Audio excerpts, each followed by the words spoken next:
Une production des studios Bass. L'épisode de cette semaine est une présentation du garage Arleco. Arleco, servir au-delà de la réparation. Il faudrait beaucoup plus de bornes de recharge aux États-Unis. Le Wyoming pourrait éliminer les ventes de véhicules électriques.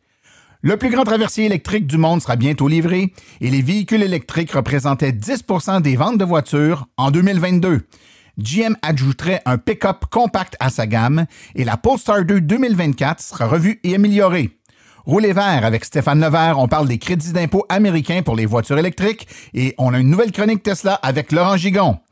En grande entrevue, le programme de bornes pour les communautés de la compagnie GM. Selon GM, eux autres, il y a 40 000 bornes qui vont sortir de ce programme-là, qui vont être en Amérique du Nord. Tous les détails et plus encore dans l'épisode 142 de Silence on roule.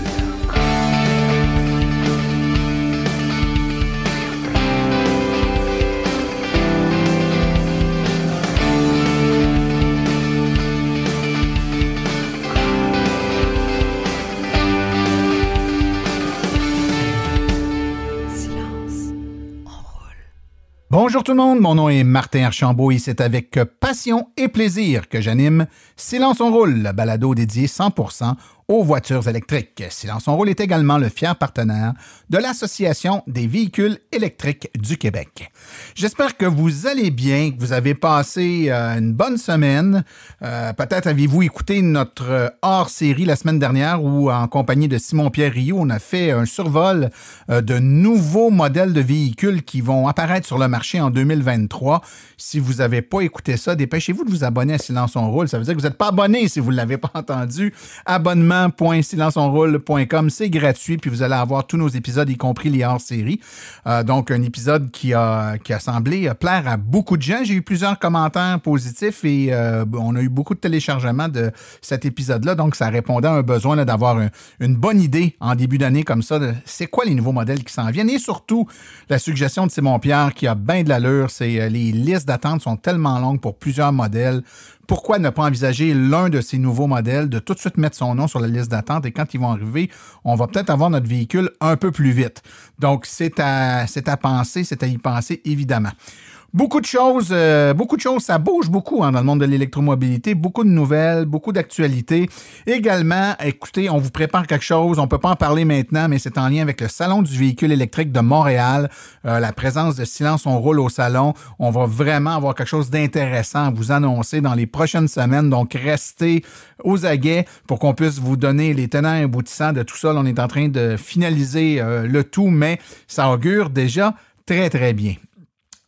Aujourd'hui, on a un épisode vraiment intéressant. On va avoir, entre autres avec nous, Yannick Asselin de Bourgeois Chevrolet, que vous connaissez sûrement, qui va nous parler d'un programme de bornes de recharge fournies et installées grâce là, à d'une généreux don de GM. Donc, ça risque de... Vous allez voir là, des bornes comme ça qui vont apparaître dans les différentes communautés au Québec. Un grand merci à GM et puis vous allez avoir tous les détails dans l'entrevue dans quelques instants. On a également notre ami Laurent Gigon qui va nous faire sa chronique Tesla et évidemment la chronique Roulez vert avec Stéphane Levert. Donc, beaucoup de choses qui s'en viennent dans les prochaines minutes avec nous. Je vous rappelle, si jamais vous n'êtes pas abonné à Silence on roule, encore une fois, abonnement.silenceonroule.com, passez le mot, c'est la meilleure façon de ne manquer aucun épisode. Et j'annonce, si vous avez une entreprise, une business, vous voulez faire de la publicité dans Silence on roule, nos publicités principales pour l'année sont pas mal toutes réservées. Par contre, on a encore des chroniques, des commandites de chroniques. Ça coûte vraiment pas cher, hein? Vraiment, je pense que vous allez être surpris. Donc, les gens intéressés, écrivez-nous martin@silenceonroule.com, martin@silenceonroule.com, et puis vous allez voir que pour une commandite de chronique, là, pour soit 8 épisodes ou l'année, vous allez être surpris du coût que ça coûte. C'est vraiment pas cher, quelques sous par auditeur rejoint, puis ça va vous permettre là, d'avoir une écoute là, vraiment très, très ciblée de la part d'actuels et de futurs électromobilistes. Alors, sans plus tarder, je vous propose tout de suite d'aller écouter les actualités dans le monde de l'électromobilité. Vous voulez des produits qui permettront d'augmenter la valeur de revente de votre véhicule? Chez Précision PPF Vitres teintées, nous sommes à votre service depuis 2015. Nos maîtres installateurs sont tous certifiés et ont plus de 17 ans d'expérience dans le domaine. Nous offrons un service de qualité inégalé quant à la protection par pierre, les soins nanocéramiques ainsi que les vitres teintées. Notre pellicule par pierre ultra résistante est invisible et conservera l'intégrité de votre véhicule tout en prévenant la rouille et en protégeant la peinture contre les débris de la route. Notre traitement nanocéramique possède un puissant effet hydrofuge et il préserve l'éclat et la brillance de votre peinture pour en faciliter l'entretien. Que ce soit pour votre voiture, votre résidence ou votre commerce, Précision PPF Vitres teintées est là pour vous offrir la multitude d'avantages qu'offre la teinte de vitre. Venez nous rencontrer au 1970 Boulevard des Laurentides à Laval. Appelez-nous au 450-490-4488 ou encore venez visiter notre page Facebook Précision PPF Vitres teintées. Nous comblerons vos exigences tout en vous offrant la qualité que vous recherchez.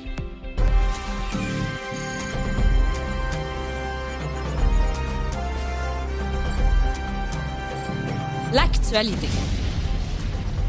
dans le monde des VE.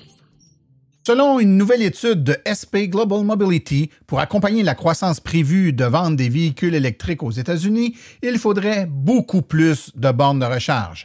Selon l'étude, même en tenant compte de la recharge à domicile qui représente la majorité des recharges pour les utilisateurs, le réseau de recharge public américain devrait quadrupler de taille en 2022 et 2025 et accroître de plus de 8 fois sa capacité d'ici 2030. Les changements sont difficiles. L'être humain est une créature d'habitude et n'aime pas beaucoup les changements. La transition des véhicules qui brûlent des combustibles fossiles vers l'électrique sera colossale. Et comme pour toute nouvelle technologie, il y a des gagnants et il y a des perdants car l'ancienne technologie se meurt et la nouvelle technologie, généralement, prend le dessus. L'industrie pétrolière et gazière sait déjà que les véhicules électriques sont sur le point de remplacer le véhicule à combustion et évidemment, il y a de la réticence et ça bouge.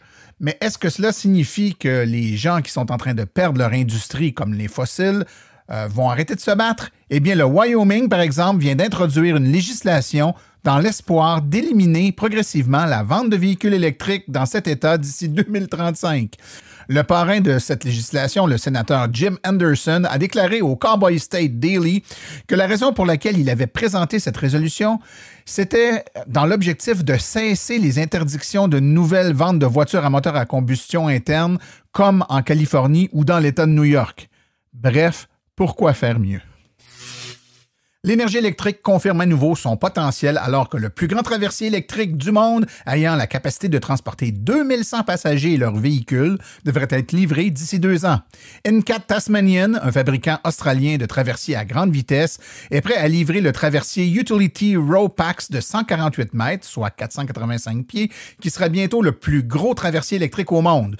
Conçu par les concepteurs de Revolution Design et construit par NCAT, le traversier sera propulsé par 2 moteurs électriques de 5 à 9,6 MW. Le navire pourra transporter jusqu'à 2100 passagers et 226 véhicules à une vitesse maximale de 25 nœuds pour une traversée maximale de 100 000 nautiques, soit 185 km. On aime tous les statistiques. Eh bien, les véhicules électriques représentaient 10 % des ventes mondiales d'automobiles en 2022 selon les recherches préliminaires. Certains chercheurs prédisent que la part de marché de l'industrie des véhicules électriques doublera, voire quadruplera d'ici 2030. À court terme, cependant, il y a quelques signes de ralentissement de la demande de véhicules électriques aux États-Unis. Alors que les actions de Tesla s'effondrent, l'industrie des véhicules électriques semble avoir franchi une étape clé plus tôt que prévu l'année dernière et elle pourrait être sur le point de dépasser les attentes au cours de la prochaine décennie. Citant les recherches préliminaires du groupe de recherche automobile LMC Automotive et EV Volcoms, 7,8 millions de véhicules électriques ont été vendus dans le monde en 2022 selon le Wall Street Journal, qui a rapporté une augmentation de 68 % par rapport à 2021. La hausse a permis aux véhicules électriques d'atteindre une part de marché mondial d'environ 10 % dans l'industrie automobile pour la toute première fois. General Motors envisagerait d'ajouter un pick-up électrique compact à sa gamme comme l'un des nouveaux modèles dont le prix pourrait être inférieur à 30 000 $ américains. Un rapport publié il y a une semaine par l'Automotive News affirme avoir vu le pick-up au studio de conception de véhicules électriques abordables de GM à Warren, dans le Michigan. Automotive News décrit le pick-up comme futuriste et sportif. Ce serait un pick-up à 2 portes avec un lit de 4 à 4,5 pieds, soit de 1,2 à 1,37 mètres, et une ligne de toit basse. Il se pourrait que ce camion soit une variante du Chevrolet Montana ou de la Colorado S10, 2 véhicules vendus actuellement au Brésil. Polestar a dévoilé la Polestar 2 2024, masquant des améliorations importantes sous un extérieur légèrement redessiné. Les points forts de la nouvelle Polestar 2 2024 comprennent de nouveaux moteurs électriques, un passage à la propulsion arrière pour les modèles à moteur unique et une nouvelle batterie. Cette dernière se traduit par une autonomie estimée plus grande, 635 km selon le régime WLTP. Aux États-Unis, on parle pour les modèles à monomoteur à propulsion d'environ 483 km selon le régime EPA américain qu'on connaît bien. À l'extérieur, les changements se concentrent surtout sur la calandre et de la couleur de la carrosserie qui s'appelle maintenant Smart Zone. Le reste de la carrosserie demeure inchangé, mais on retrouve des nouveaux designs sur les jantes en alliage. La société ne mentionne aucun changement intérieur, mais toutes les versions obtiennent, en plus des nouvelles fonctions, la recharge téléphonique sans fil en mode standard. Une augmentation de l'autonomie également grâce à la nouvelle batterie.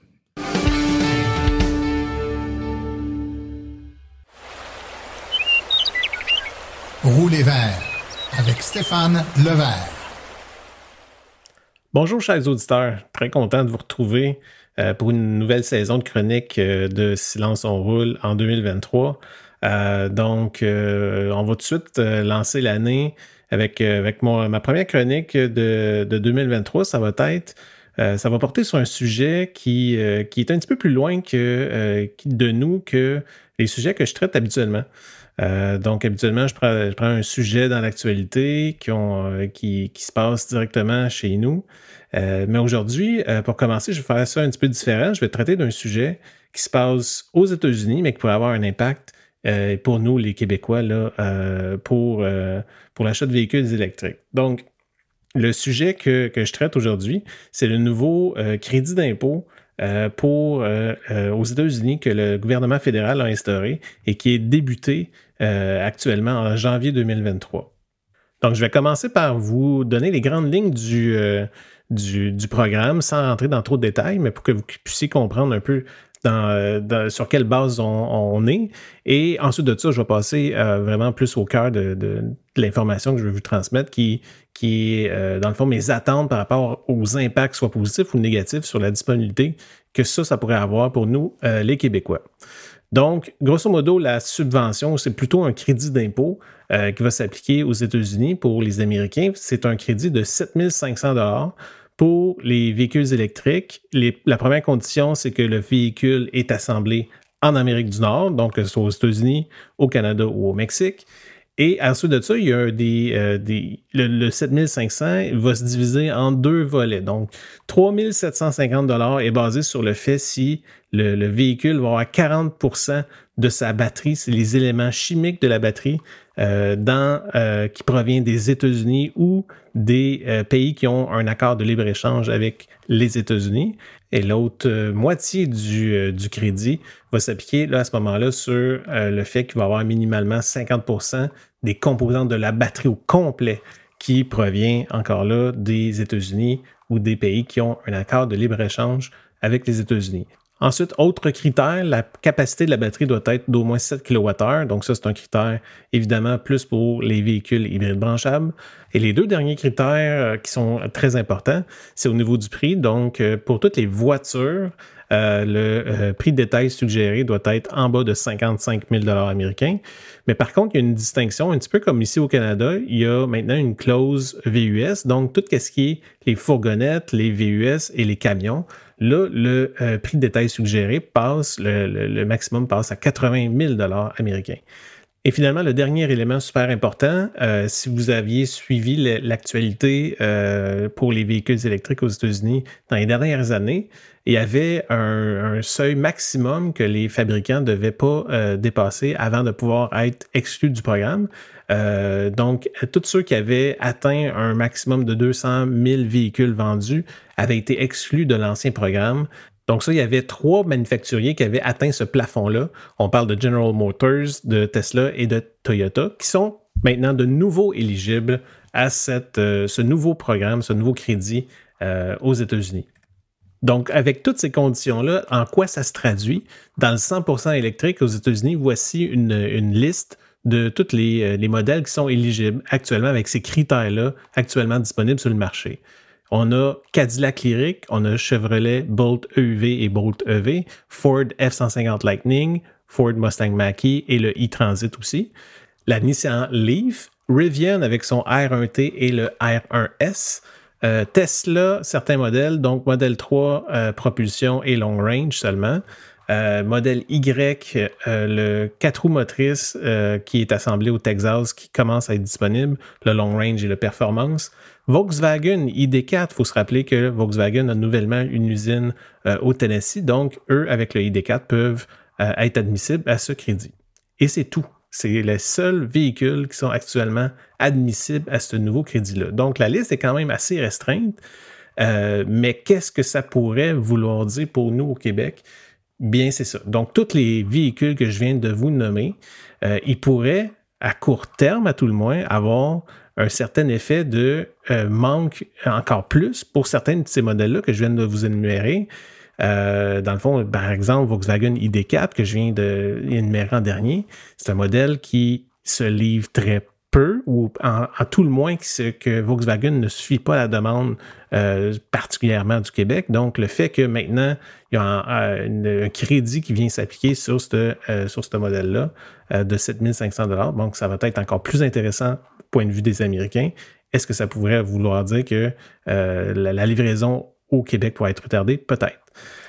Donc aussi Tesla qui peut être notable, c'est-à-dire que Tesla dans les derniers 12-18 mois, c'était reconnu comme un manufacturier qui arrivait à beaucoup livrer au Québec. Donc, quand il y avait des gens sur des listes d'attente très longues pour d'autres modèles, souvent se retournaient vers Tesla pour ça, cet attrait-là de la disponibilité quand même très rapide. Là, c'était rare qu'on allait plus au-delà de 3 à 6 mois quand on commandait soit un modèle 3 ou un modèle Y. Donc, encore là, soyez peut-être prudents là, dans vos attentes. Il pourrait y avoir une descente de la disponibilité, au moins dans les premiers mois. J'ai hâte de voir comment que ça va se placer. Et Ford, le F-150 Lightning, on commence à voir sur les routes. Encore là, est-ce que ça pourrait avoir un effet plutôt néfaste pour nous? J'ai hâte aussi de voir si la cadence de livraison des Ford F-150 Lightning pourrait ralentir. Mais une fois qu'on a dit ça, notez que j'ai pas nommé dans les modèles admissibles Hyundai Ioniq 5, Kia EV6, tous les Coréens qui viennent justement de Corée actuellement, même si ces manufacturiers-là sont en train de construire des usines aux États-Unis. Est-ce que d'ici justement à ce que ces usines-là puissent être opérationnelles et livrer des véhicules et que ces modèles-là pourraient devenir admissibles au crédit américain, est-ce qu'il pourrait avoir un certain effet un retour du balancier, par exemple, pour nous au Québec, qui pourrait faire en sorte que les Coréens pourraient livrer plus de produits, plus de véhicules ici au Québec? C'est ce que j'espère à tout le moins. Donc, j'ai vraiment hâte de voir ça aller dans la première moitié de l'année 2023 pour voir si les effets que j'ai prédits vont vraiment se matérialiser et voir si vraiment il va y avoir un gros impact sur nous, sur la disponibilité qui est déjà très difficile actuellement au Québec. Là, voir s'il va y avoir des effets tantôt néfastes et tantôt bénéfiques sur peut-être d'autres modèles. Donc, c'était ma première chronique de 2023. J'espère que vous avez apprécié. Donc, c'était Stéphane Levert qui, d'ici ma prochaine chronique, vous souhaite bonne route.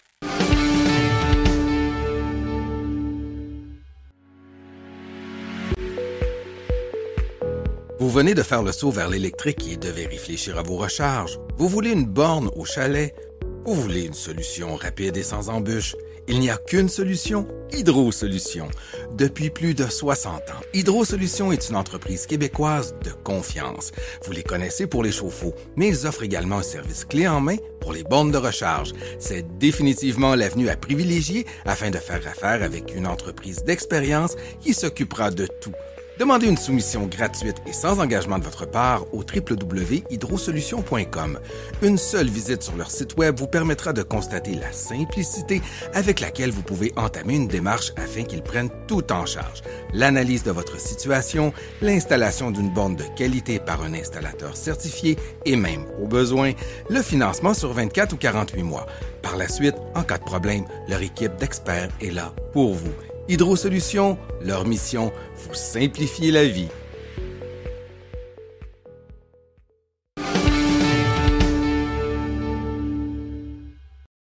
Alors, on est dans une foulée de bonnes nouvelles et parfois les bonnes nouvelles nous arrivent par des chemins qu'on n'avait pas vu venir.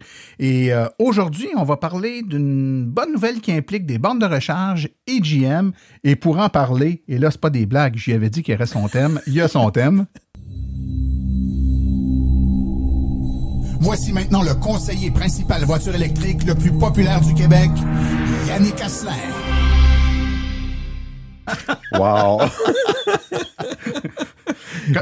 Comme disait Fred Saint-Laurent il n'y a pas longtemps. Ouais, tu t'es donné. Au diable les dépenses. Au diable les dépenses, la production n'a pas de limite. Ça va bien, Yannick? Oui, ça va bien, Martin. Ouais. Avant qu'on rentre dans le vif du sujet, écoute, on fera pas ça, comme on dit, à Fred de même.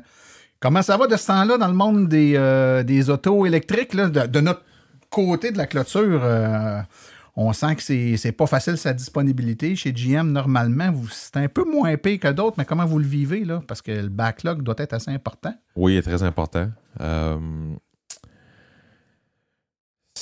je pourrais dire ça? Ça vient puis ça repart. On a eu 3 mois creux. Pas de vente, parce que c'est sûr, prendre des commandes, c'est pas compliqué. C'est pas compliqué. Tu n'as pas de talent à faire prendre une commande, comme que je dis souvent. Mais c'est plus le système de location puis les véhicules que GM nous a donné à construire depuis à peu près 3 mois. C'est nous autres, mettons, à août, septembre, octobre. OK? Ces 3 mois-là, te donner une idée vite. Nous autres, chez Bourgeois, j'ai eu 3 boats EUV à construire en 3 mois. Oh là là. Fait que ça fait que la liste d'attente abaisse pas. Fait que là, tu sais, c'est pose des questions chez GM, pas de réponse. Pour avoir une réponse au début du mois de novembre, nous disant que dans les 3 derniers mois, GM s'avait concentré, suite à des pressions du gouvernement américain et du gouvernement canadien pour que le rappel soit fini, se concentrer à faire des batteries pour le rappel et non des batteries pour des charneux. Donc, c'était ça l'affaire. L'autre chose aussi, c'était comme en même temps, il y a une pénurie de main-d'œuvre à peu près dans tout. Fait que là, il y aurait une pénurie. Ce qu'ils nous ont dit, il y avait une pénurie de main-d'œuvre au niveau de l'usine de fabrication de batteries. Donc, ils ne sont pas capables d'avoir les batteries qu'ils pensaient avoir. Fait que les nombres de batteries qu'ils ont s'en vont sur la rappel. Donc, il y en avait très peu pour le marché des voitures neuves. Fait que là, on vient avec ça. Fait qu'ils nous avaient dit au début du mois de novembre, vous allez voir, ça va se replacer tranquillement, pas vite. Ça a l'air à se replacer. Je ne suis pas pour prendre pour acquis en 6 semaines. Ouais, tu te gardes une petite gêne. Je me garde une petite gêne, dire oui, OK, c'est reparti en force, let's go, mes listes d'attente, ça vient. Non. Je vais attendre une autre 6 semaines, puis là, je vois que ça va venir des chiffres constants parce que c'est trop en montagne russe. Des trop montagnes russes, je peux pas me fier à ça, parce que si je me fie. Le plus bel exemple, c'est au début de la production en juin, on a eu juillet. On a eu énormément de boats EV à construire. Fait que là, il y a des dealers qui sont partis en peur. Ils disent, non, les listes d'attente, moi, c'était les listes d'attente de EV, ça va tomber en 6 mois que la patente. Là, tous les gens qui voulaient avoir des chars électriques se sont garochés ces listes d'attente des boats EV. Qu'est-ce qui est arrivé? C'est que normalement, c'est 75% des ventes de EV et 25% des EV. Et là, la pendule est revenue comme ça devait être. Puis là, ce qui arrive, c'est que les listes d'attente des EV sont très, très longues. Puis ça revenait après le même délai que des EUV en bout de ligne. Okay. Fait que on est rendu là. Fait que, à vue de nez, là, Yannick, quelqu'un qui t'appelle cette semaine puis qui te dit moi, c'est une liste d'attente pour une EV ou une UV, il peut espérer combien de temps? Comme je te dis, je peux pas me fier sur les 6 dernières semaines. OK? Puis je veux pas me fier sur les 6 dernières semaines. Parce que si je me fie ces 6 dernières semaines, je vais y répondre à un chiffre qui va dire ah ouais, si vite que ça. Mais je veux pas me fier à ça. Ouais. Fait que tu sais, j'aime mieux dire plus long. Puis en fin de compte, c'est beaucoup plus court que de dire plus court. Puis quand je suis rendu dans mon plus court, le client arrive au bout, hey, il est où mon char? T'sais. Fait que moi, là, je vais dire 2 ans. C'est ça que je vais répondre. Tu sais, mettons, il y a 2-3 mois, je dirais plus que 2. Ça va être 2,5, 3.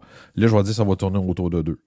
Mais là, il faut que et moins, mais il faut que la production reste. Mais je ne veux pas vous dire les moins. C'est ça qui est... On se croise les doigts que ça soit moins. On s'attend à ce que ça soit moins. De toute façon, GM, si on fait abstraction là, du gros backlog qui s'est fait avec l'arrêt de vente dû aux batteries... le gaz à 2 piastres. Le gaz à 2 piastres. Mais avant ça, quand on regarde l'ensemble des manufacturiers, GM était l'un de ceux qui réussissaient quand même à produire et à livrer une bonne quantité. Entre les deux, bon, oui, ils se sont concentrés sur les batteries, mais ils n'ont pas ralenti ou ils n'ont pas changé leur mindset par rapport à leur tournant électrique. Donc, on ne peut que présumer que ça s'en va là et ça s'en va là dans le bon sens. Il y a quand même, GM a quand même annoncé 75% d'augmentation de la production des boats. Fait que, ils vont passer de 40 quelques mille unités à 75 000 unités. Bon, à Star, comme que je dis souvent aux clients, parce qu'il y a beaucoup de clients qui me parlent de cette affaire, de cette nouvelle-là. Moi, je dis souvent, OK, mais il y en a de combien qui vont s'en venir au Canada? Ça, c'est le bout qu'on ne sait pas. Là. On peut aller répondre à cette question-là. Fait que ça, c'est une chose. Ils ont quand même signé plusieurs contrats pour être capables de fabriquer, je pense, 1 million de batteries par année. Mais 1 million de batteries, ça commence à être des chars. Là. Puis là, ils parlent qu'ils ont signé d'autres ententes avec des miniers pour les mines pour du lithium, etc., qui disent qu'ils vont avoir... Peut-être que je me trompe, là, ça fait une couple de semaines de ça, j'ai comme tendance à oublier des nouvelles des fois. Là. Il était prêt pour comme 5 millions de batteries par an en bout de ligne. Là, on sent qu'il travaille à sécuriser la chaîne d'approvisionnement puis d'être prêt le moment que ça reparte. Déjà là, c'est des bonnes nouvelles. Écoute, on va revenir à notre nouvelle première, parce qu'on parlait de bonnes nouvelles, mais il y a eu une bonne nouvelle qui est sortie il y a de ça quelques semaines à peine. En fait, qui s'est concrétisée parce qu'on avait entendu parler des affaires. Il y a 1 an à peu près, il y avait eu une manchette qui en parlait, mais sans donner trop de détails, ni avec qui ça se ferait, ni comment. On voyait que GM avait l'intention... Les pessimistes ont été confondus. Et les pessimistes ont été confondus. Il y avait des intentions. Mais là, parle-nous de ce qui a été annoncé dans les dernières semaines, Yannick. Ce que GM a annoncé, c'est qu'il y a c'est une entente. C'est un programme que GM a fait pour établir des bornes de recharge niveau 2 au sein des communautés des concessionnaires. Des communautés. Une communauté, c'est quoi ça, une communauté? C'est une ville? Région. Une région. Tu sais, chaque concessionnaire a une région préétablie. Okay, c'est un territoire. Un territoire en tant que tel. C'est pas son terrain. C'est ça. C'est un territoire en tant que tel. Donc, c'est la communauté du concessionnaire. Et GM fournit au concessionnaire 10 bornes de recharge niveau 2. Et le concessionnaire, lui, a le mandat de trouver avec la communauté où est-ce que ces bornes-là vont être installées. GM paye la borne, les concessionnaires payent toute l'infrastructure à l'exception du raccordement. OK. Fait que, donc, exemple, les piliers pour la protection des bornes, tu sais comment ça marche, là, tu sais, la dalle de béton, ça, c'est le dealer qui va payer ça. La borne, c'est GM, mais le raccordement au réseau électrique, ça, c'est la communauté qui va le faire. Fait que si on prend l'exemple de Bourgeois, nous autres, les 10 bornes vont être données à la ville de Rawdon. Donc, la ville va décider où est-ce que les 10 bornes vont être installées. Eux autres vont payer, comme j'ai dit, le raccordement, puis nous autres, on se trouve à payer l'infrastructure en tant que telle, la dalle de béton, l'affaire, puis la GM va fournir la borne en tant que telle. Donc, on peut présumer que toutes les régions où il y a un dealer GM, il va y avoir dans la région une dizaine de bornes qui vont apparaître grâce à ce programme-là. Selon GM, eux autres, il y a 40 000 bornes qui vont sortir de ce programme-là. En Amérique. En Amérique du Nord. OK. Fait qu'il y a à peu près un peu plus que 4 000 concessionnaires aux États-Unis, puis il y en a 451 au Canada. Fait que présumément parce que ça reste que c'est un programme volontaire, peser fort sur le crayon par GM, on va leur dire, vous allez embarquer dedans. Ouais, c'est ça. On vous oblige pas. On vous suggère fortement de. On vous oblige pas, mais ça se peut qu'on soit pas content, vous embarquez pas. Fait que, tu sais, les autres calculent 40 000, donc il y aurait à peu près, mettons, un 10% des concessionnaires qui ne participeraient pas à ça. Là. Fait que, mais je disais à date, là, à la fin de l'année 2021, il y avait déjà 1000 concessionnaires qui étaient inscrits à ce programme-là, parce que c'est un programme qui est déjà en place depuis un bout de temps. Mais de mettre les bases, mais c'est juste faut que ça. Là, il l'a annoncé, puis ça va se mettre à débouler. Là. OK. J'ai plusieurs, tu t'imagines, questions à te poser par rapport à ça. Premièrement, il a été confirmé avec qui GM travaillerait pour les bornes. Donc, le manufacturier des bornes, le réseau pour les bornes, c'est connu. C'est Flow. C'est Flow. Donc, tout individu québécois qui possède une carte Flow, une carte de circuit électrique, une carte de n'importe quel réseau qui est interopérable avec Flow pourra utiliser ces bornes-là. C'est bien ça? C'est ça. Mais l'autre chose aussi, c'est pas un bémol, c'est GM, exemple, suggère fortement, quand la borne va être installée, que le coût de recharge soit de 0$. Donc, ça pourrait être des bornes gratuites à plusieurs endroits. GM veulent que ce soit des bornes gratuites. Mais ça va rester en bout de ligne que c'est l'endroit où la borne va être installée qui reste propriétaire de la borne. Donc, ça va être relié sur le réseau de Flow.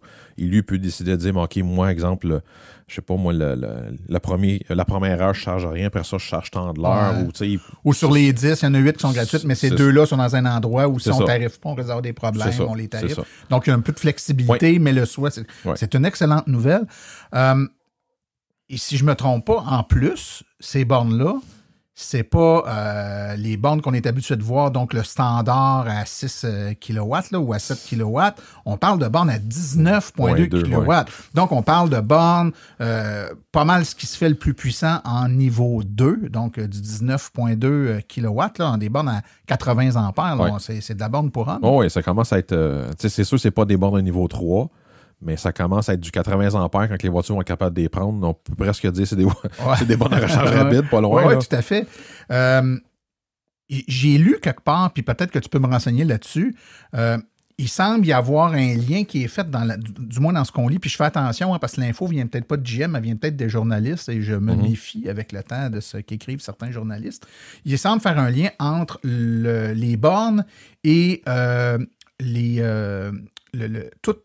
toute l'infrastructure Ultium de GM. C'est-à-dire que à certains endroits, c'était presque écrit que ces bornes-là pour être installées, pour fonctionner, pour être intégrées à la plateforme Ultium. Est-ce que ça va être ouvert à n'importe quelle voiture de n'importe quelle marque ou seulement les voitures Ultium vont pouvoir les démarrer? N'importe quelle marque. OK. Donc, c'est pas du tout rattaché à Ultium. Non.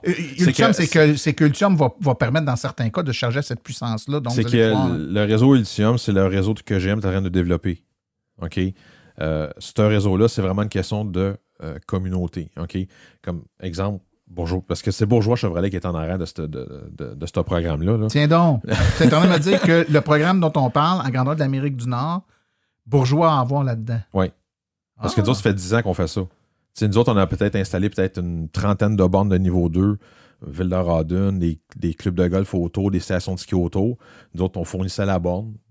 Le commerçant devait juste payer l'installation en tant que telle. C'est à peu près le même principe, mais que GM a décidé, suite à ce que nous, on a fait, de le mettre partout en Amérique du Nord. C'est moi qui ai dormi ou ben non, c'est de la charité cachée? L'avez-vous déjà dit? C'est-tu connu, ça? Ou, Ben, c'est connu, ça va arriver. Tu sais, en général, quand je prends l'exemple de le restaurant La Lanterne à Rawdon, à l'arrière, il y a une pancarte comme quoi que les bornes, gracieuseté de Bourgeois Chevrolet. Fait que les bornes qu'on a données gratuitement, en général, sont marquées, là. À moins que la personne qui ne voulait pas que ça soit, mais en général, je pense qu'à 99% du temps, ça l'est. Là. Ben, celle-là en particulier, pour être déjà allé manger là, après une visite chez vous. D'ailleurs, je me rappelle de m'être stationné en arrière. C'est ça, il y a 2-3 bornes heavy duty, il me semble, qui étaient, c'est ça. Donc, je résume, les bornes sont à 19,2, mais ne sont pas réservées aux véhicules GM. N'importe quel véhicule va pouvoir aller là, mais en étant à 19,2, les véhicules qui peuvent se recharger à cette puissance-là, puis quand vous avez le Silverado qui s'en vient, qui peut-être pourra se recharger à cette puissance-là, c'est un gros camion. Il y a d'autres marques qui peuvent se charger à cette puissance-là. Puis avec le temps, il va y avoir des véhicules plus gros aussi qui vont probablement s'en aller vers ce standard-là. Ben, c'est full-proof là, t'es dans le plus gros. C'est pas mal dans les premières. Il n'y en a pas des tonnes de 19,2 d'installés encore. Je pense qu'il y en a une installée chez Sylvain Juteau. Là. Il y en a une installée. Honnêtement, je ne pourrais pas te répondre. C'est plus tôt pour répondre à ça. Non, mais il n'y en a pas. Je te réponds. En tout cas, publiquement, il n'y en a pas des tonnes. Ça va être parmi les premières. Est-ce qu'on a, Yannick, au moment où on se parle, un time frame, c'est-à-dire ça va commencer quand cette affaire-là, puis à quelle vitesse ça va se déployer? Ça commence en 2023. Comme exemple, je pense que je l'ai dit tantôt, là, chez Bourgeois, il y a 8 bornes qui vont être installées en 2023. En général, les concessionnaires vont installer ça à ampères. Parce que l'idée, c'est de de minimiser le coût d'infrastructure. OK? Ça coûte moins cher installer 5 paires de bornes que 10 bornes différentes parce que ça prend le stock. C'est pour ça qu'en général, GM a comme conseiller aux concessionnaires de faire ça en paires. OK? Ce qui arrive, c'est que dans le cas de chez Bourgeois, les 4 premières paires de bornes vont être installées par la Ville de Rawdon en 2023 et les 2 autres vont être installées en 2024. Okay. Mais il n'y a pas de limite. OK? Donc, le concessionnaire va installer 2 en 2023, puis 4, puis l'autre en 2025. C'est lui qui va le faire. C'est décidé. Fait que graduellement, dès le... Ben là, c'est l'hiver. Hein, c'est peut-être pas le moment idéal où les bornes vont s'installer, mais dès le printemps 2023, on va commencer à voir ces bornes-là apparaître. Est-ce qu'elles seront clairement identifiées comme étant des bornes de ce programme-là? Oui. Donc, moi, j'arrive en quelque part, il y a des bornes, à part parce que là, on vient de se parler, puis je vais voir que c'est des bornes 19.2, puis on va me dire, j'ai un petit doute, mais le commun des mortels, lui, va avoir une plaque ou quelque chose qui va dire... il va avoir une plaque de comme quoi que c'est gracieuseté de GM et du concessionnaire. OK. Fait que dans le fond, c'est de la belle publicité pour tout le monde. Oui, tout à fait. C'est une publicité qui, en plus, rend service. Hein. Souvent, de la publicité, ça ne rend pas service. S'il y a de quoi, ça nuit. Là, c'est une publicité qui rend service.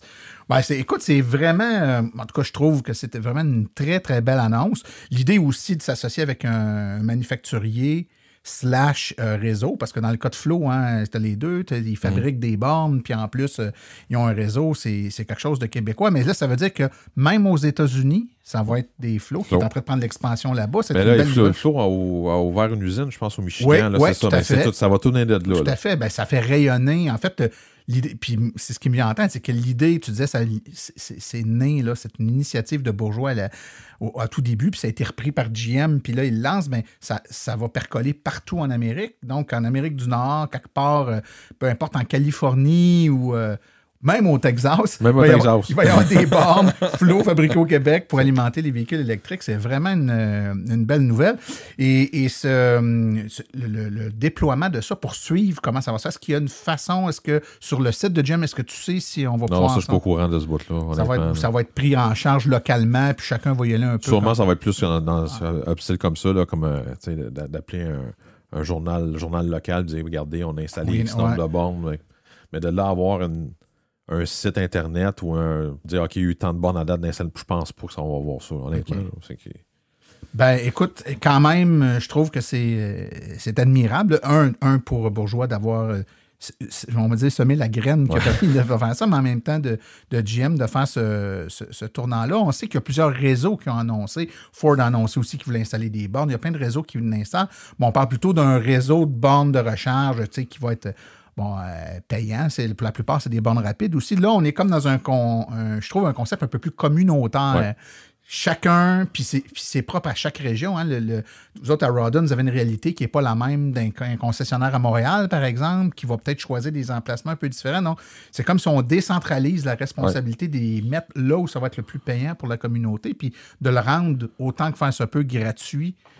Met une couche d'aide communautaire un peu plus grande, donc c'est tout à fait... Tu sais, à date, il y a quelques concessionnaires aux États-Unis qui l'ont installé, là, d'eux autres. Ça a été genre des centres hospitaliers, des hôtels X de la région pour attirer les touristes, un parc national de quelque chose. Fait que, tu sais, l'idée à la base, c'est plus pour faire venir les gens, tu sais, puis pour aider, tu sais, pour démocratiser la voiture électrique à la base, puis de dire, regardez, il y a des bornes un peu partout, là, cassez-vous pas la tête, puis ça recharge assez vite, puis fait que... Tout à fait. Ben écoute, c'est vraiment dans la lignée, je trouve, de Bourgeois depuis les tout débuts, puis c'est tout à votre honneur. Ben écoute, Yannick, merci beaucoup d'avoir pris le temps de discuter de ça avec nous. Avant de se quitter, y a-tu des affaires qu'il faut... Moi, j'essaie, tu sais, des fois des scoops, tu sais, je lance. Y a-t-il des affaires qu'il faut qu'on garde les yeux ouverts ou y a-t-il des affaires qui s'en viennent? Ben, dites-vous que ça, là, c'est la première étape à plusieurs autres choses qu'on va s'en venir. Ah, OK. Donc, ce que tu es en train de me dire, c'est je te dirai pas quoi, mais il y a d'autres choses qui s'en viennent. Il y a d'autres affaires que GM sont à planche. Parce qu'il ne faut pas oublier une chose. GM a quand même annoncé que je sais que il y a bien du monde qui aime ça taper sa tête de GM. On va dire c'est pas une compagnie qui. C'est dur à virer cette compagnie-là de bord, etc. Mais le virage se fait. Il se fait tranquillement, mais il se fait. Il se fait plus vite que bien d'autres. Oui, il se fait beaucoup plus vite que bien d'autres, mais il y a d'autres affaires qui vont s'en venir. Comme j'ai dit, ça, c'est la première étape d'un plan là, pour pas prendre le ce qu'un autre gars a déjà dit quelque part dans sa vie. Là. Le plan d'électrification chez GM, ça, c'est la première étape du plan d'électrification de GM. Il y a d'autres affaires qui vont être annoncées dans les prochaines années. Là, OK. Je peux pas te laisser partir sans te poser des questions sur les nouveaux modèles. Je m'en voudrais qu'ils s'en viennent. Vas-y. Puis je le sais que ça te m'en maudit parce que tu dois avoir une liste d'attente là-dessus aussi. On a parlé du Silverado tantôt, mais moi, je pense plutôt à l'Equinox. C'est des modèles qui font rêver de par leur temps. C'est des modèles populaires en général, mais là, en électrique, leur taille est super intéressant. Ça a l'air de quoi, là, de ce temps-là? Les gens, y a-tu de l'intérêt? As-tu une liste d'attente qui commence à ressembler à celui du Bolt pour un Equinox? Ça ressemble pas mal à celui de la Bolt. Puis ça devrait arriver quand, les premiers modèles? Bon. Le premier modèle qui va arriver au Québec, c'est le Blazer électrique. Okay. Le Blazer électrique, lui, va arriver parce que c'est les lancements du Blazer ou de l'Equinox ou bon, peu importe, c'est fait, on dirait que c'est fait par vague. À l'été 2023, donc l'été prochain, le premier modèle du Blazer va arriver. Un modèle sur son mémoire est bonne 4. Tous les autres modèles vont arriver à l'automne et à l'hiver suivant. OK.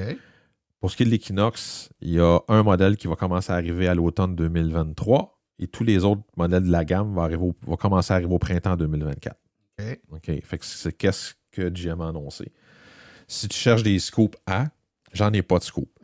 Ce qui est con à dire, je vais le dire comme ça, c'est que on ne sait pas plus que qu'est-ce que vous voyez sur le site Internet. T'sais, les gens pensent parce que je travaille au concessionnaire que j'ai des scoops et ils me disent tout. Je te dis tout de suite, là, les journalistes vont le savoir avant moi. C'est con, mais c'est ça. Hein? C'est comme quand tu te fais congédier par le Canadien de Montréal comme entraîneur, tu l'apprends dans le Journal de Montréal. Pareil. C'est le même principe. Fait que, les clients vont me poser souvent des questions. Ah oui, il y a telle affaire. Je ne sais pas. Ce que je vois sur le site Internet, c'est qu'est-ce que je sais. Le reste, oui, mais j'ai vu ça sur telle affaire YouTube. Le reste, c'est pas officiel. Dans mon livre à moi, c'est pas officiel. Tant que c'est pas officiel, on ne sait pas ce qui va arriver. Il faut rester prudent. Il y a tellement d'affaires qui ne sont pas respectées. Tout ça, là, c'est ça. Moi aussi, je suis assez... je partage cette opinion-là que parfois, mieux vaut ne pas parler puis de donner des chiffres puis annoncer des trucs qui sont pas respectés. Le plus bel exemple, là, c'est... tu as dit les niaiseries des fois qu'on voit sur YouTube. Là, entre 2022 et 2023, la couleur rouge, okay, le Bourgogne de la Beauce changeait. Ouais. Et là, tout le monde est parti, s'est mis à gauche pas à droite, puis la patente, puis ci, puis ça. Et il y a un gars sur YouTube qui est allé poster, il dit je viens de voir le nouveau Blazer électrique, il montre la couleur rouge, puis il dit ça, c'est le nouveau rouge, c'est rouge radiant. Puis c'est le nom de la couleur 2023. Moi, je regarde, il n'y a aucune charte de couleur qui nous montre comme quoi que le rouge radiant, c'est ce rouge-là. Et moi, je regarde le rouge du Blazer qui monte à l'écran, puis je fais comme non, ça, c'est pas ce rouge-là. Un rouge radiant, c'est plus dans le Bourgogne. Et comme de fait, c'était plus le Bourgogne. Le rouge qu'il montrait là, c'était le rouge du modèle SS, rouge pompier. Là. Ouais. Mais là, non, c'est un gars de GM qui m'a dit ça. Hein, c'est un gars de GM. Là, c'est plein de monde qui connaissent quelqu'un qui connaît quelqu'un. C'était pas ça. Fait qu'il faut rester bien. Ben écoute, Yannick, merci beaucoup du temps que tu as pris avec nous. Puis on espère qu'il faut que tu reviennes parce que honnêtement, la production de ton jingle d'entrée, il ne faut pas que ça ait servi rien qu'une fois. Fait que je le garde en barre, puis quand tu reviens, on le repart. T'as juste à m'inviter plus souvent. Bon, ça va te faire plaisir. Yannick Asselin, qui est. Dis-moi ton titre, là, je ne vais pas me tromper. Ce qui est drôle, c'est que chez Bourgeois, il n'y a pas de titre. Il n'y a pas de directeur des ventes, il n'y a pas si. Fait que, étant donné que je suis un vendeur, fait qu'on va dire que je suis un conseiller, puis je ne vends que des chars électriques, je ne vends pas de véhicules à essence. Fait qu'ils ont comme dit, conseiller principal pour les voitures électriques chez Bourgeois Chevrolet. Fait que c'était un titre que un titre fait d'abord, écoute, Yannick Asselin, conseiller principal pour les véhicules électriques chez Bourgeois Chevrolet. C'est ça. Merci d'être venu à Silence on roule. Ça fait plaisir.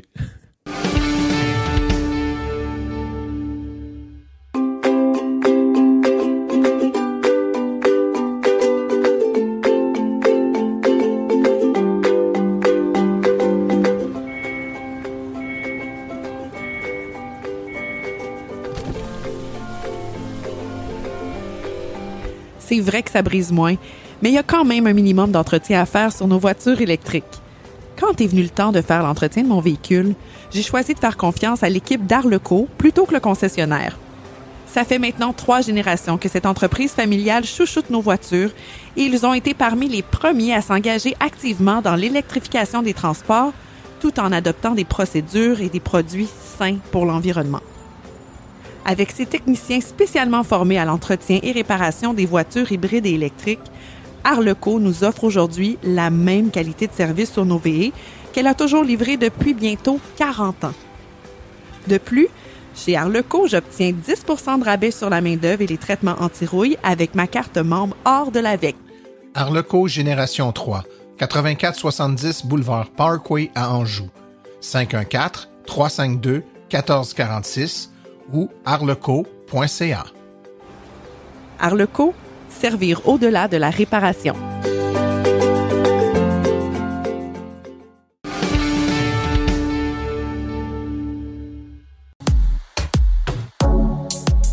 How do you plan a business where you know, the rocket business, you know some of these things are going to blow up on the launch pad?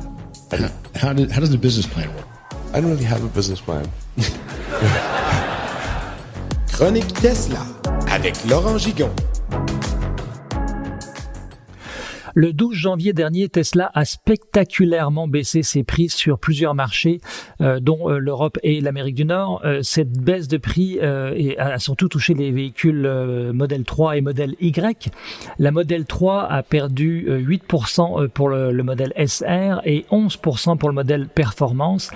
Donc, il est rendu maintenant au Canada à 54 990 et 72 990 pour le Performance. Mais où la baisse a été la plus spectaculaire, ça a été pour les modèles Y. Le modèle Y grande autonomie est maintenant à 69 990 alors qu'il était à 86 990. 17 000 $ de moins, 20% de réduction. Le modèle Performance, lui, est passé de 91 990 à 75 990, 16 000 $, 18% de réduction en une seule fois. Ça a été spectaculaire et ça a surpris beaucoup de monde. Certains ont été quand même frustrés d'avoir commandé et reçu leur véhicule juste avant la baisse du prix, puisque ils considèrent que ça va affecter la revente, en fait le prix de revente de leur véhicule. C'est vrai que quand Tesla augmente ses prix, on n'est pas content. Quand il les baisse, on n'est pas content non plus pour différentes raisons. Et cette baisse subite a été vraiment inattendue, même si on savait que Tesla allait baisser ses prix, puisque Elon Musk avait déjà annoncé sur Twitter, en parlant du modèle Y, qu'il était à un prix ridiculement élevé. Alors, il faut aussi rappeler qu'en France, ces réductions ont eu lieu, et le modèle Y est également là-bas disponible en propulsion à 46 990 €, donc alors que le modèle 3 coûte 44 990. Donc si on fait le même rapport avec le Québec, si le modèle Y propulsion était disponible au Canada, eh bien on aurait un modèle Y à environ 57 000 $. Il a déjà été disponible, je le rappelle, pendant quelques mois au prix de 56 290. Alors donc on pourrait s'attendre à ce que le nouveau modèle Y à propulsion fasse son apparition sur le marché canadien et nord-américain en général, ce qui pourrait aussi le rendre éligible aux incitatifs du provincial de 7 000 $ et au fédéral de 5 000 $, puisque la version modèle Y est disponible en 7 places. On apprend qu'une nouvelle demande a été déposée au Texas en prévision de l'expansion prévue de la Gigafactory de Tesla à Austin. Un projet qui amènerait Tesla à investir environ 717 millions de $ supplémentaires. Tesla a précédemment déclaré qu'elle prévoyait ajouter une usine de fabrication de batteries et plus d'espace pour favoriser la production du Cybertruck. Alors l'expansion prévoit 1,4 million de pieds carrés supplémentaires d'espace répartis sur 4 bâtiments. Alors c'est un peu par hasard que certains utilisateurs aux États-Unis ont pu voir la mention compatible CCS sur le site web et dans l'application des superchargeurs de Tesla. Et cette mention apparaissait dans une station de Californie. Donc il était écrit compatible CCS. Alors en creusant un petit peu, on s'est rappelé que Tesla, techniquement, voulait ajouter un adaptateur appelé le Magic Dock qui permettrait de connecter le véhicule soit avec le connecteur actuel ou avec le connecteur CCS. Alors, on ne sait pas encore comment ça va fonctionner, comment Tesla va sécuriser cette pièce, mais avec ce projet, Tesla répond à certains critères de l'administration Biden pour accélérer l'adoption des véhicules électriques. La Maison-Blanche avait émis un communiqué en ce sens en juillet dernier qui déclarait, je cite, « Tesla commencera la production d'un nouvel équipement de superchargeur qui permettra aux conducteurs de véhicules électriques autres que Tesla en Amérique du Nord d'utiliser les superchargeurs de Tesla. Donc une modification qui surviendrait sur le réseau de superchargeurs aux États-Unis et probablement au Canada, qui permettrait donc à tous les véhicules de se connecter. Alors rappelons qu'en Europe, un projet pilote de ce type permettant aux non-Tesla de se recharger sur les superchargeurs a déjà eu lieu et est déjà en place dans plusieurs pays. Alors comme la France, les Pays-Bas, la Norvège, Royaume-Uni, etc., en Europe, cette compatibilité est favorisée parce que les Tesla, depuis les modèles 3 et Y, utilisent le même connecteur que les autres véhicules électriques pour la recharge rapide, soit le CCS. Alors que les autres Tesla S et X de première génération utilisent un autre type de connecteur, ce qui fait que sur chaque stall de connexion superchargeur en Europe, eh bien il existe 2 connecteurs disponibles, ce qui pourrait donc ressembler à ça en Amérique du Nord, donc avec d'un côté le connecteur Tesla propriétaire et de l'autre le connecteur CCS. En 2022, Tesla a connu une croissance de 44% de son volume de vente de véhicules. Alors seul GM est aussi en croissance de 5% car tous les autres fabricants sont en chute libre avec Nissan et Honda respectivement à moins 25% et moins 33%. Si on regarde l'ensemble des fabricants automobiles, eh bien c'est plutôt catastrophique. L'année 2022 a été très négative. Volvo avec moins 17%, Mitsubishi moins 16%. Stellantis moins 13%, etc. Donc les chiffres de Tesla, les livraisons de Tesla en 2022 ont été de 1,3 million de véhicules livrés contre 936 000 en 2021, ce qui fait donc une augmentation, une croissance des ventes de 44%. Aux USA en 2022, c'est Tesla qui a vendu le plus de véhicules électriques et de loin avec plus de 65% de part de marché. Le modèle Y en tête suivi de près par le modèle 3 et ça c'était avant la baisse des prix de ces 2 modèles. À noter qu'il s'est vendu presque autant de modèles S aux États-Unis en 2022 que de Ford Mach-E. On a appris aussi également que le projet de l'usine de 3,6 milliards de dollars pour construire des semis avait été approuvé et donc elle se fera dans l'État du Nevada. C'est annoncé hier par le gouverneur de l'État du Nevada, Joe Lombardo. Donc une usine de 3,6 milliards de dollars que Tesla prévoit donc construire dans cet État. Voilà, c'est tout pour aujourd'hui. Merci de m'avoir suivi. Je vous donne rendez-vous à une prochaine chronique. À bientôt.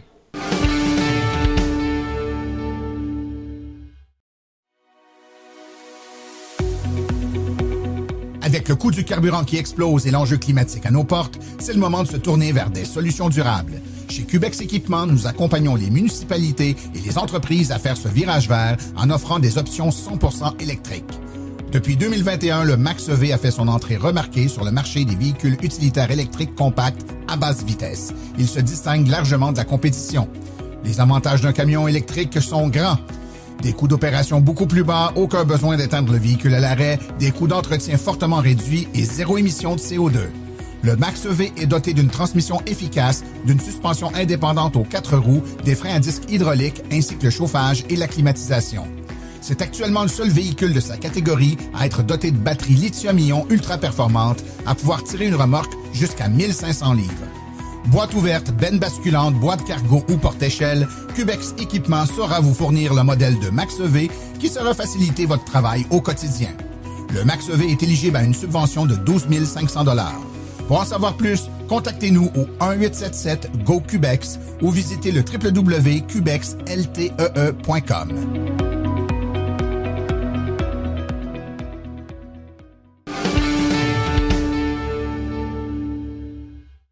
Voici les événements à venir dans les prochaines semaines dans le monde de l'électromobilité. Au Salon international de l'auto de Montréal, donc c'est jusqu'au 29 janvier, il y a le relais électrique qui est présent avec l'Association des véhicules électriques du Québec. Venez rencontrer et poser toutes vos questions. Ce sera également le relais électrique qui va être au Festival Plaisir et Tradition le 28 janvier de 10h à 16h. C'est au centre Guy Melançon à l'Épiphanie. Kiosque virtuel avec pour poser toutes vos questions, c'est le 31 janvier. Les inscriptions doivent se faire en ligne via le site de l'Association des véhicules électriques du Québec. Il y a le relais électrique qui débarque au Carnaval de Québec. C'est du 3 au 12 février au Parc de la Francophonie. Donc, c'est à Québec, évidemment. Venez rencontrer les experts de l'association et poser toutes vos questions.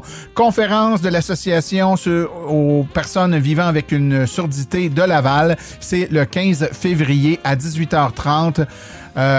Les informations sont évidemment sur le site web de l'association. Il y a l'Expo Habitat Estrie du 16 au 19 février au Centre des Foires de Sherbrooke. Encore une fois, vous pourrez aller rencontrer les experts du relais électrique et de l'association. Salon du véhicule récréatif de Montréal, c'est du 2 au 3 mars au Palais des Congrès de Montréal. Et finalement, une autre conférence à la Bibliothèque municipale de Belleuil. C'est cette fois-ci le 15 mars de 18h30 à 20h. Pour plus d'informations et inscriptions, le site web de l'Association des véhicules électriques du Québec. Ceci conclut l'épisode d'aujourd'hui. Remerciements sincères à nos invités et collaborateurs, Yannick Asselin, Stéphane Levert et Laurent Gigon. À la recherche, Martin Archambault, Stéphane Levert. Nos chroniqueurs Stéphane Levert, Claude Gauthier, Laurent Gigon, Philippe Corbeil, Sébastien Côté, Cédric Ingrand et Nicolas Lambert. Aux communications, Marie-Hélène Hamelin. Thème musical, François Villot, Luc Poirier et Marie-France Falardeau. Réalisation et production, les Studios Basses. Un merci tout spécial à Arleco, notre commanditaire principal, ainsi qu'aux autres annonceurs qui rendent l'émission possible, soit Hydro-Solutions, Précision PPF Vitres teintées, l'Association des véhicules électriques du Québec et Cubex Équipement. La reproduction est permise, mais nous apprécierions en être avisés. Les informations sur le balado doivent être adressées à martin@silenceonroule.com et pour les questions générales sur les voitures électriques, visitez le www.aveq.ca. Vous avez également accès aux archives de tous nos épisodes au archives.silenceonroule.com. Mon nom est Martin Archambault et d'ici le prochain balado, j'espère que vous attraperez la piqûre et direz vous aussi, silence, on roule.